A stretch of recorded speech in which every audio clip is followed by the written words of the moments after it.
This is Irv Levine. The date today is Levine. Irv Levine. The date today is January 6, 2019. And Irv Levine has been nice enough to talk about what he did in World War II. And we're going to start, first of all, where you went to grade school, where you were born, what date you were born, and then where you went to high school. So just tell us those things. I was born February 4th, 1922 in Marietta, Ohio. We moved to Lancaster, Ohio when I was 6 years old, and I went to North grade school. And from grade school I went to Lancaster High School. And from there, after about a year at graduation, I volunteered to go into the Army. And at that time, I got notice that I was going to be drafted, but I went down and volunteered to go in as a volunteer rather than be drafted. What year was that when you volunteered? About 41 or 42? About 42. Okay. 42. Okay. And once I was volunteered, I was called to the Columbus, Ohio, where they took the recruits, and we took our physicals, and we were given our uniforms and shoes and so on and so forth. And from there, I went to Keesler Field, Mississippi, and took my basic training. And I was there for 6 weeks, basic training. And then we were sent to Scottsfield, Illinois, where I took radio mechanic work. And from there, I got a week's leave before I had to report back, and we went to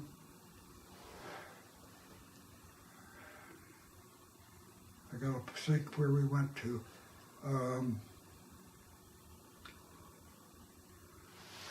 Went to Smyrna Army Airport, just out of Nashville, Tennessee. And my job was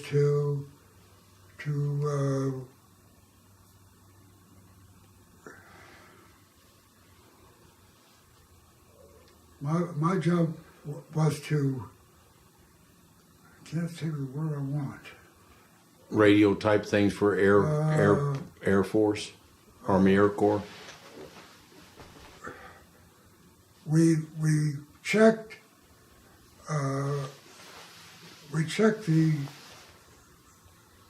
radio on the P-47s, and I would say that was one of the first push-button radios ever out. And we had to be out there before the pilots took over the plane, and that was about it. Okay, the P-47s are pretty important in World War II. The P-47s, there were about 10,000 P-47s made. It's the same plane that crashed with the University of Evansville basketball team. That was a P-47. They had 2 engines, and they held about 20 to 24 people is what they held, the P-47s. But you did the radio for that. The P-47 was a fighter plane. Okay. The P-47, excuse me. Yeah, P-47. Okay, it's a C-47. I talked just about the C-47. You're right. So the P-47 was a fighter plane that's up behind you. And I think those are P-47s behind you above Churchill there. P-47s are germane to Evansville. We made 6,200 in Evansville. We made 8,000 in Farmington, New York, or Farmingdale, New York. So P-47s was a fighter plane. It was a fighter and a semi-bomber, and also could send missiles off. It weighed 17,000 pounds. All the other fighters in World War II weighed about 6,000 to 9,000 pounds. The Messerschmitt that made 38,000, the Spitfire about 20,000, and the Zero about 10,000. But all those were much lighter planes. This was a heck of a plane. It was what they called the Jug. It was very tough to knock down. It was, out of all the fighter planes, it was the only air-cooled plane. All the others were water-cooled. That means one bullet hit the other ones and they were down. They couldn't keep their engine cool enough. So you did the radio. We have a pilot on our board at the Evansville Wartime Museum, Alan Sanderson. He's 95 years of age right now, and he was a pilot for the P-47. So the radios were very important in World War II, and so you helped with the P-47 radio down there in Tennessee. That is correct. And then after you left Tennessee there, or where did you go from there? We went to port of embarkation, and was close to Norfolk, Virginia. And we got on a ship, a boat, I guess they call it the ship, A.E. Anderson. Was it a Liberty ship? No, this was a big passenger Ship. that was converted I see. Okay. And took you over to England? over to India. India. Okay. India. How did you go through? Did you go south of Africa, or did you go through the Mediterranean? We went through the Panama Canal, down around the bottom of Australia, up through the China Sea, and landed in Bombay, India. How many on that ship? 4,000? I would say 3,500, 4,000. Okay. And we're about 1943 now, are we not? Right, Okay. right. Then in Bombay, tell us, did you get on a train, or what did you do after that? And when Bombay, we went to a camp. I've got the name of the camp if you want it. That's all right. Just Bombay's fine. And we stayed there for about 3 weeks, and then we got orders to get on a train and go across India to Chabwa, India. And that excursion there, we went about halfway across India, and they changed the railroad gauges so the Japanese couldn't use the trains. And we were to meet a crew there to pick up the other train. Well, after about 2 days, the crew never came, and so one of the boys said, well, I can drive this thing. So he got on the locomotive and got it started, and we went to another area because we hadn't had a shower, cleaned up or anything, and we stopped at a camp, and they fed us, and we showered and cleaned up, and took off the next morning, went up to Chabwa. And that was a railroad center, which food came into there, and I was stationed about 15 miles from there, out on a tea plantation. And we had about 15 of us with a lieutenant, and we set up this Loran equipment, Army Airway equipment, for the planes to guide over the hump. So the hump is pretty important in World War II, but I'll explain it and you amplify or elaborate on it there, Irv. But what was happening in China is that the Japanese were taking over China, and they were going to cross a very important river over there. So the Americans understood that, and we had to send supplies to China, and there was no easy way to get it there except flying the hump. And that's what you're going to talk about, is flying the hump. The hump is the Himalaya Mountains And the minimum altitude you had to get was about 14,000 feet. You had to sometimes get 18,000 feet. You didn't have good weather reports. And they called it Aluminum Alley because there were so many planes that were crashed during that flying the hump. And the P-47s were the protector planes. They were the fighters. And they would protect these big the big C-46s. The C-46s brought supplies over.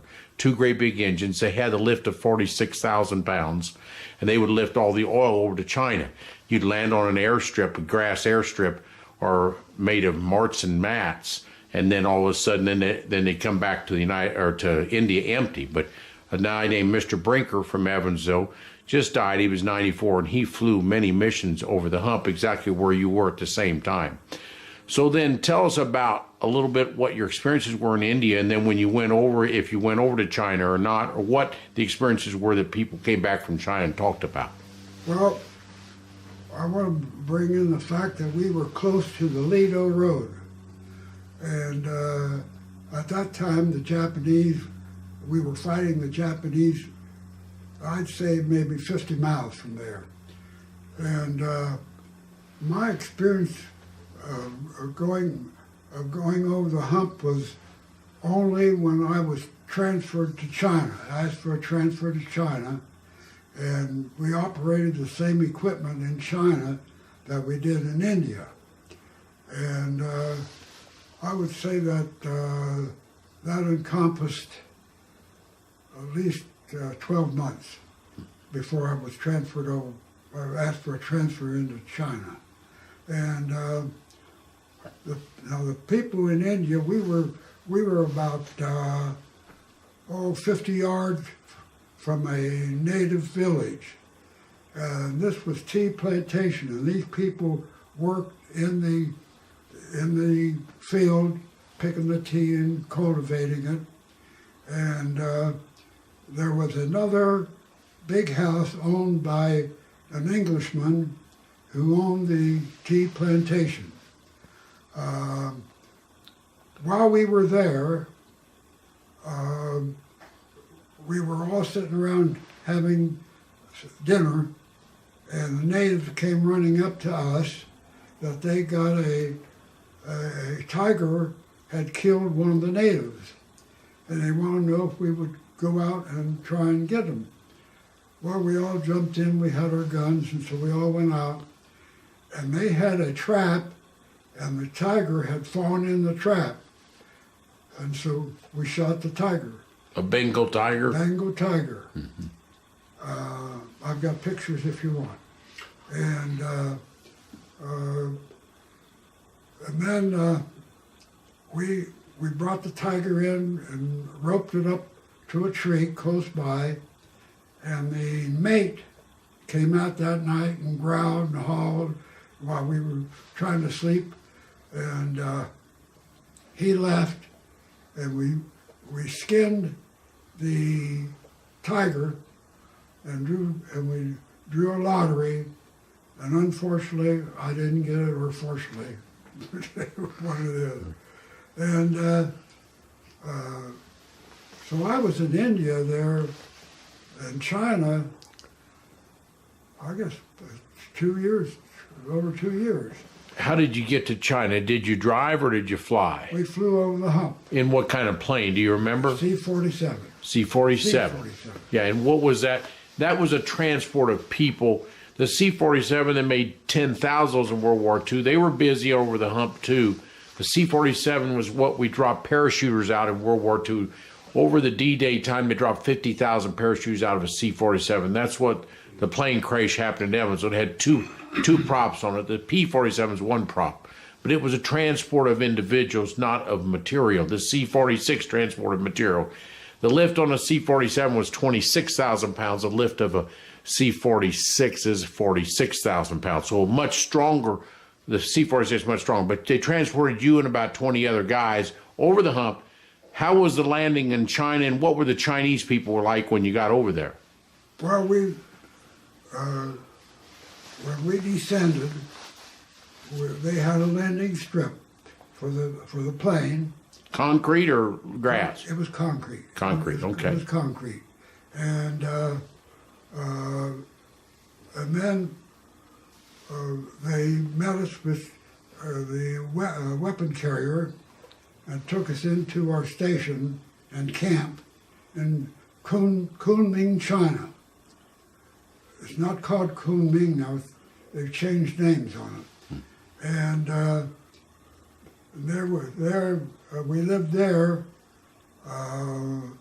until the war ended, and we received our orders, and I've got a list of the orders if you'd like to have them. And my name finally came up. Every morning on the bulletin, they would have a list of name of the soldiers that were going to be transported back to the United States. So my name finally came up, and we took a plane back to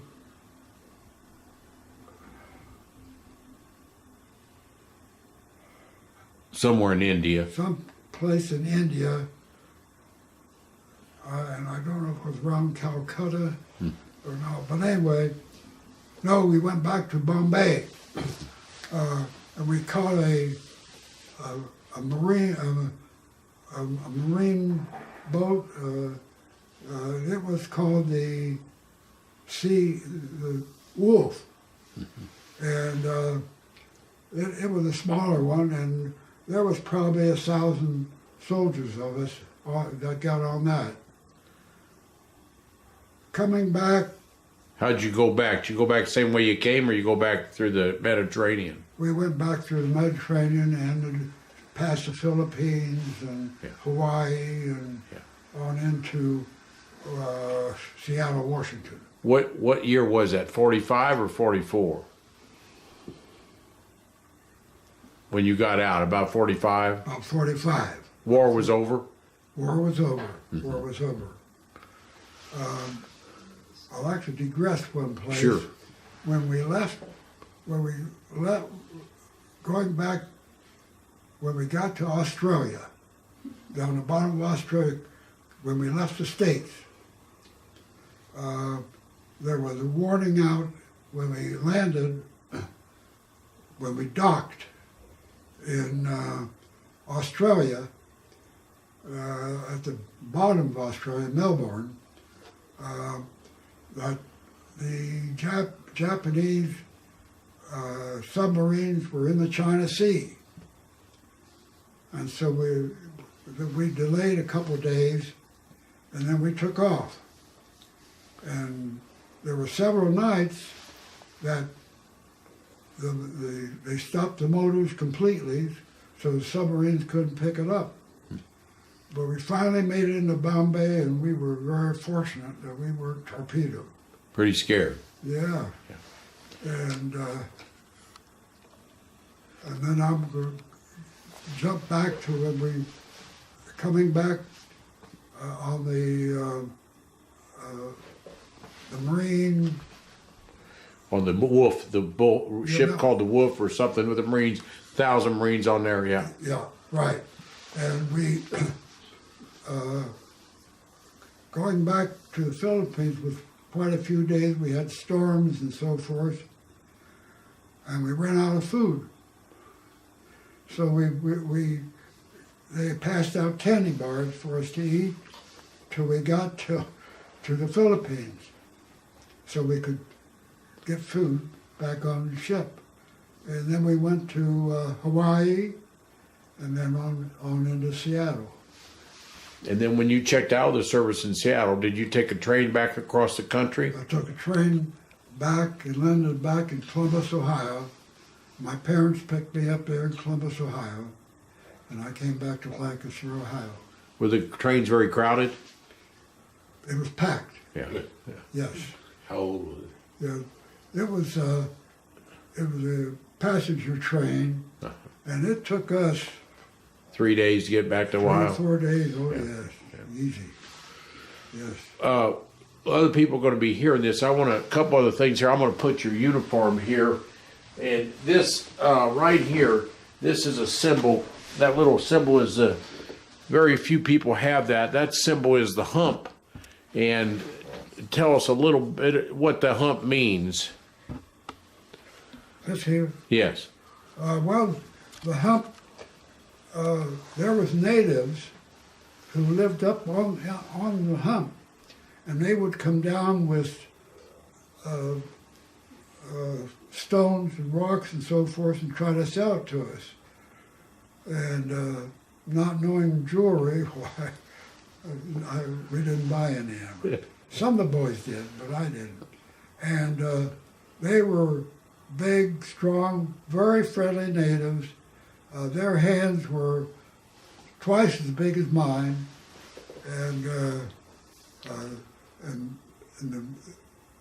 at that time it was snow up in the mountains. They came down so to be where it was warmer, and it was something to be at the base of the Himalayas. And then this little symbol here, or I'm going to let that put in front of you there. That symbol, only people that have been at the hump get that symbol. That's a very rare symbol to get in World War II. If you were based at the hump, that means either in India or in China, you get to wear that little dot there. But that's that little red dot with the star and then the wings on the side. But that's a rare thing to have as a World War II veteran, to have that. That's the Army Air Corps, but that said you the hump. You did the hump there. That was issued to us right there in India before we departed India. Now your other jacket has a little radio sign on it. I will put that up here as well. That radio, you have a little radio because you were a radio expert in the war.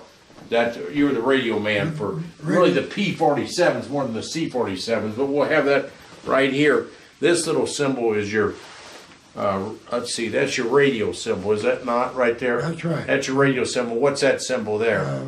That is the honorable discharge. Honorable discharge, Yes. okay. And then that's your rank. What was your rank there? Sergeant. Sergeant. What's this symbol here? CBI. CBI, meaning what? China, Burma, India. Pretty rare to have that. China, Burma, India, and then this is your rank here, right, Sergeant? That's Sergeant. That's something else. Yeah, that's.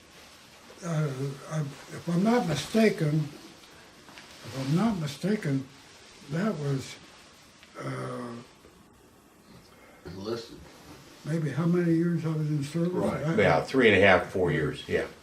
And then you have a little symbol here, a little fly. That's Army Air Corps. Army Air Corps, which is, we had no Air Force then. We had just Army. And then this knife, can you tell us a little bit about that knife? Oh, yeah. Well, this knife here. Pull it out of there and show it. Be careful. I didn't. real Fortunately, short. I didn't have to use it, but this fit on the end of a carbine rifle, and this was the bayonet part of the rifle, and as I repeat myself, I'm glad I didn't have to use it. Yeah. And then we've got another little piece of paper. Pull that piece of paper and put it in front of you. Tell us what happened to Navy guys when they crossed the equator there. You pull that and put it in front of you so people can read it here. I can't. Yeah, we'll read it. That's fine. That's called, what do they call that? That's, Right across the top. when you cross, it's called Impervum Nepavi Regius. It's when you cross the equator, they initiated you, right? Imperial Nepotivne Neptune, yeah. Regis, King. and anybody who crossed the equator received one of these. And you got initiated. Wasn't too much fun. No, practically stripped down to your underwear. Yeah. And they beat you up or did whatever. Now they got to be nicer. They can't be mean to you anymore. Yeah. Okay, that's fine. Okay, now put that down there. Now, Irv, tell us about fear. I want to know a little about fear and what your parents thought about World War II. You know, you were in high school and Hitler was dealing with, already ran over Poland. He already ran over Austria and everything else, and your parents undoubtedly told you that, and and he was very mean to the Jewish people too. Your parents had to have some feelings about that. Can you tell us about what your parents thought about that? Well, yes. Back then, it was strictly radio, no TV, and my father would have the Lowell Thomas news on every evening. If I remember right, 6:45 to 7 o'clock, while we reading, and we'd hear all the news, and we had a radio in the car when we'd go to work, and we would hear about all the bombings going on in London, and the main thing about the war, we had a rabbi who happened to be in Poland when Germany invaded Poland. And he had a big scar on his neck and face where he'd been slashed by one of the German soldiers. And fortunately, he was able to get out, and the group of Jewish people, we had clubs that would bring people over and pay for their transportation and so forth. And he lived in Columbus, Ohio, but he would come down to Lancaster, Ohio, about 25 miles away, and conduct services for us. And he told us at that time that the United States better do something, or we'd be in it worse than we already were. And he said that 1939, 1940. 1939, 40. Yes. Yeah, back then. And it was very moving, and I was young then, 15, 16 years old, and I just took it for granted and didn't think anything about being drafted into the Army, but and after I got out of high school, I was drafted and I volunteered. Did your parents very scared that we were going to lose our freedom, or were they not very scared? Or if they were, they never discussed it with us. I see. I had two sisters, and there was just never too much discussion about that, except the massacres gone over by Hitler of the German people, of the American Jewish people. One of the core twins is up there in Terre Haute. They just had a special on TV. She was one of the twins that they Eva, Core, I believe, is a core. I missed that on TV. I meant to get it, but she lives in Terre Haute, and she's one of the surviving twins. But she's given lots of talks in the United States on that. But what do you think about the freedom in the United States? You're now, how old are you, 94? 96. You're 96. What do you think about these young kids that we're going to talk to this next week or so about how they should cherish freedom? And what do you think about, our privileges versus our rights, and how nice a country this is? Well, I'll say this, appreciate what you got here, because you go to these foreign countries, they're confined, they have strict rules, especially in India and China. It was filthy, and the beggars, which would be sitting down on the ground along the street, and they'd have a great big cuts in their leg, exposed to the bone, begging for money. And Yeah, you saw two of the poorest civilizations in the world. You saw India and you saw China, and they're both third world countries at that time. And you had to see such poverty and an infrastructure that didn't have things like ours of nice plumbing, nice highways, nice cleanliness, nice everything else. And those things we all take for granted, but they still don't have all those things. Well, might add that since you brought that up, when we were on the tea plantation, there was no such thing as toilet paper. We had it, thank goodness, but they would use water to clean themselves up, and then just drop it right there. Yeah. Well, I appreciate it. Do you have any other things or any other questions that Paul, Dottie, you may have? Only the fact that, to this period, how old were you? How old were you in the war? From the beginning until you... 18 to 22 in the war about? Or I was 15? about, yeah, I had to be about that age, yeah. If you're born in 22, then you'd be 18 in 1940. So you'd have been 19 and 41, about. So if you're age 19 to 23, that's a young part of your life. You weren't as scared as these older people, but... Well, when you're at that age, you're willing to do almost anything. I mean, you don't think too much about danger. I mean, you take a chance. And, I mean, that's all. Back then, that was just all part of life, which is different than I would be today. Put it that way. Now behind you got a man, and I know you don't know who's behind you, but a guy named Hitler, or not Hitler, but a guy named Churchill's behind you. That's Churchill. What do you think? Do you think he was pretty instrumental in helping in World War II? And what are your thoughts about him? Oh yes, I got that after the war. My wife and I, we took a trip to England, and we saw a picture of him, and I thought Winston Churchill was a great man who actually saved England, and he was down to earth, and he was right out there when all the bombing was going on. Yeah, I saw a lot of him. What do you think about FDR? Were you pretty proud of Franklin Delano Roosevelt in leading the United States? Yes, I thought he did everything pretty good.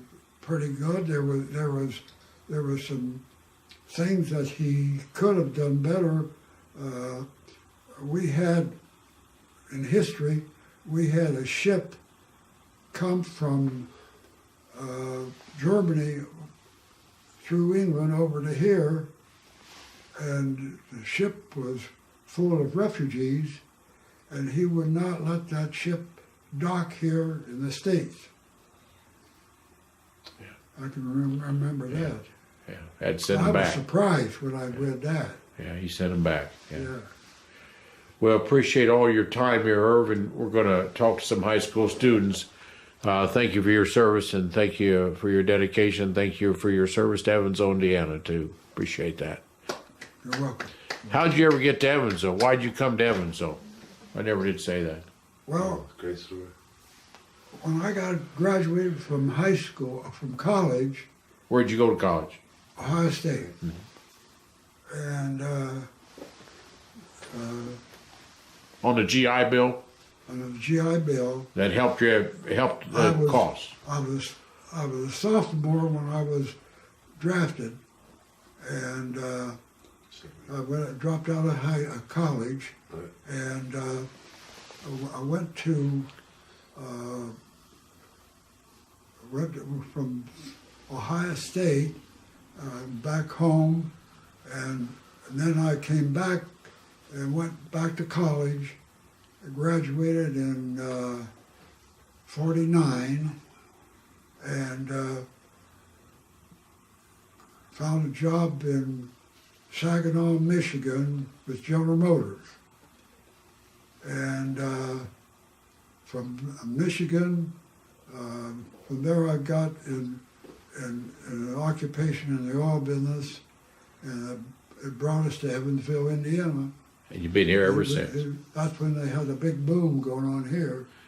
and we came down, and I got in oil business down here. In Evansville, Illinois, Kentucky, or mostly And Evansville? we operated in Indiana, Illinois, and Kentucky. What was the name of the business? Lyco, L-Y-C-O, Lyco Oil Company. What'd you do for them? We did exploration, hired drillers to drill a well. We'd go out and lease the land, talk to the farmer, so forth. Did your military experience help you in any work conducting your job as an oil man? I would say yes, Yeah. yes, oh yes, yes. It would. It taught you to be a little more forceful. Yeah. Okay, well, thank you very much. It was very nice. Appreciate it.